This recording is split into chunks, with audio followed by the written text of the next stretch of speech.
It's time to make it, just give it a try. 'Cause you can make it like the old fat guy.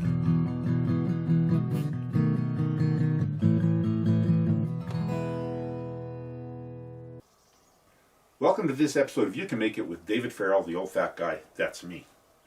No cooking today. Today I'm going to give a follow-up review on my Traeger Timberline 850 smoker.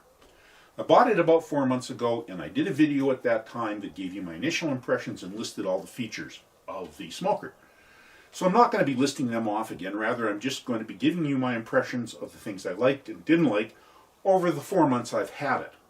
If you want to see the original video, the link is in the description for this video.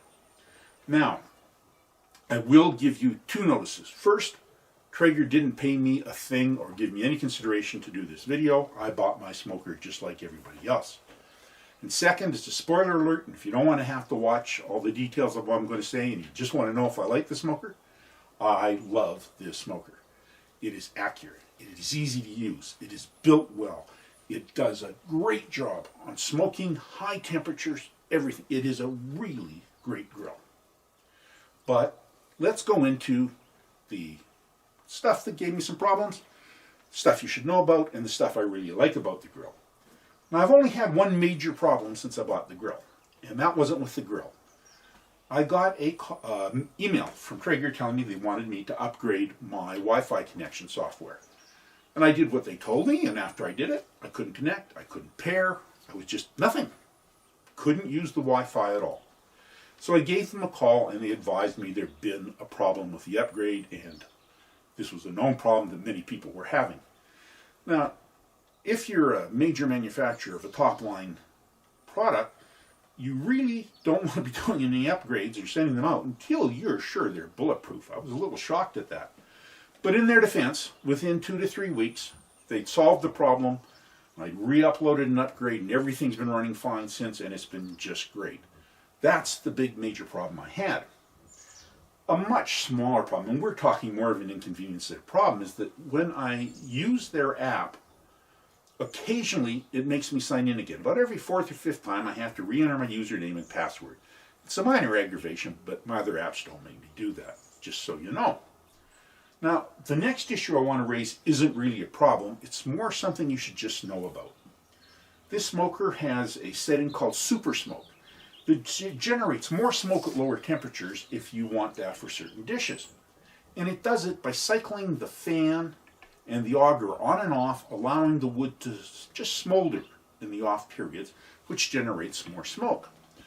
But as it does that, you do get more temperature variation. Now, I've put a graph up of some jerky I did, and you'll note that instead of the flat line you see on all my other graphs of the Timberline operation, it varies several degrees either side of a center line.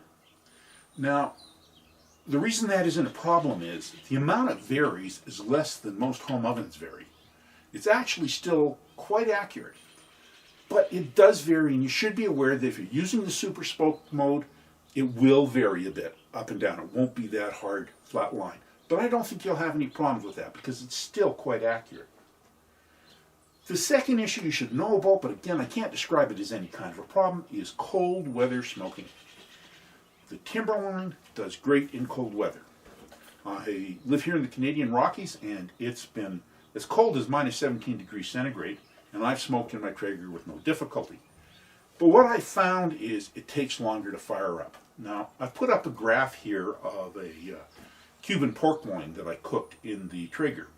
And you'll note in the graph it took about 20 minutes for it to start going up in temperature, and then it overshot a bit more than it normally does before it went down to the flat line.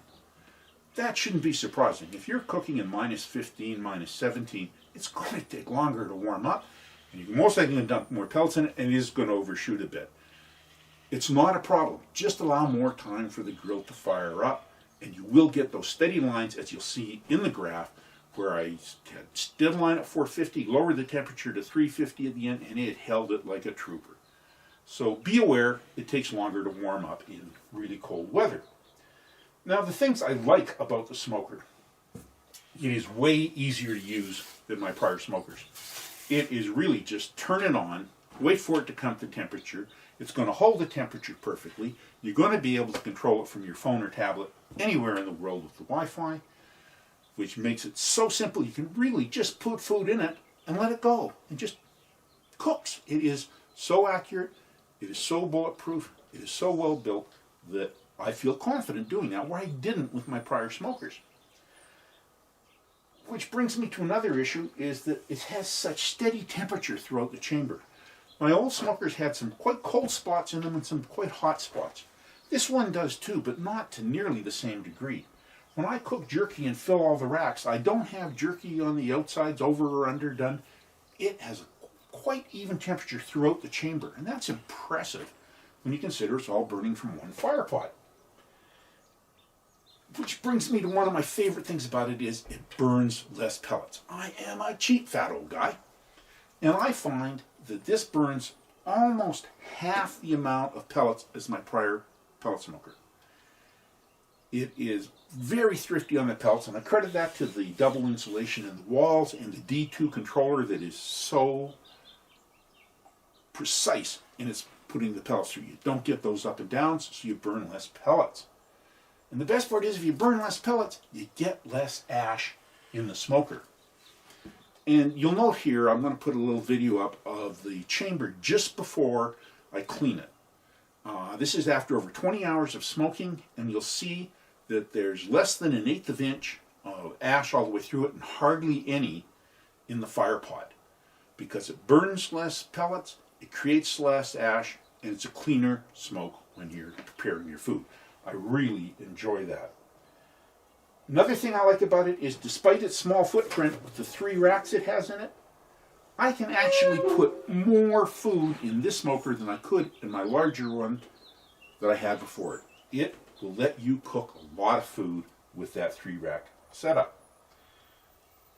I also was surprised about one thing about the smoker that I just didn't think would happen. I don't believe smokers are great for doing steaks or burgers.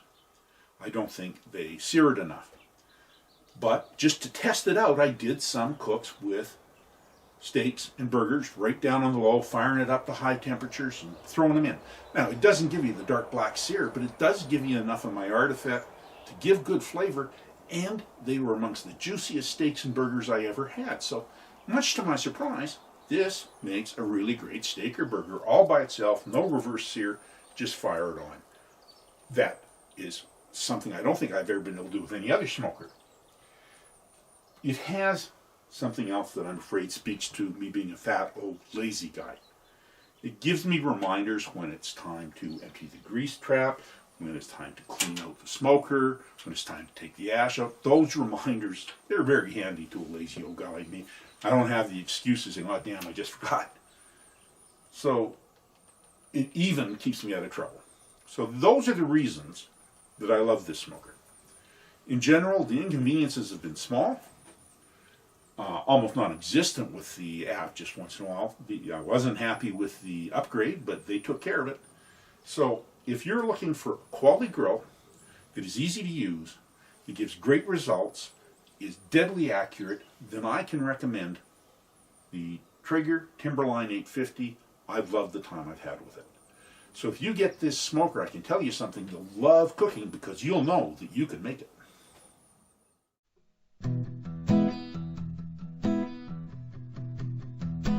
I have a good woman, I ain't good looking, but I do some cooking, I'm the old fat guy. So use that oven if you want some lovin', be like the old fat guy.